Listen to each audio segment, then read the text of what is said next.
আসসালামু আলাইকুম দর্শক, আপনারা দেখতে পাচ্ছেন এই মুহূর্তে মনিরামপুর রাজগঞ্জ ভাসমান সেতু থেকে সরাসরি। ভাসমান সেতুটি ইতিমধ্যে পানিতে তলিয়ে গেছে এবং সাধারণ মানুষ যাতায়াত করছেন ট্রলারে। এছাড়াও মনিরামপুর গলদা এলাকার হরিয়ান নদীর ব্রিজের কাজ চলাকালীন একটি বাঁধ দেওয়া হয়, সেই বাঁধটি ভেঙে কিন্তু পানি ইতিমধ্যে হরিয়ান নদীতে বেড়েই চলেছে। খুব দ্রুতই মনিরামপুরের আশপাশে বন্যার আশঙ্কা দেখা দিচ্ছে। ইতিমধ্যে কয়েকটি গ্রামেই পানি প্লাবিত হয়েছে বলে জানা যায়। মনিরামপুর অঞ্চলের ফসলের জমি ব্যাপক ক্ষয়ক্ষতি আশঙ্কা দেখা দিয়েছে। আসলে এই যে বন্যা দেখা দিচ্ছে বা যে পানি দিনে দিনে বাড়ছে, এটা সম্পূর্ণ বৃষ্টির পানি।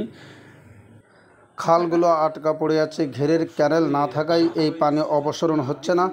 আজকে মনিরামপুর মথুরাপুর এলাকার বেশ কয়েকটি ঘেরের বাঁধ ইতিমধ্যে অপসারণ করা হয়েছে।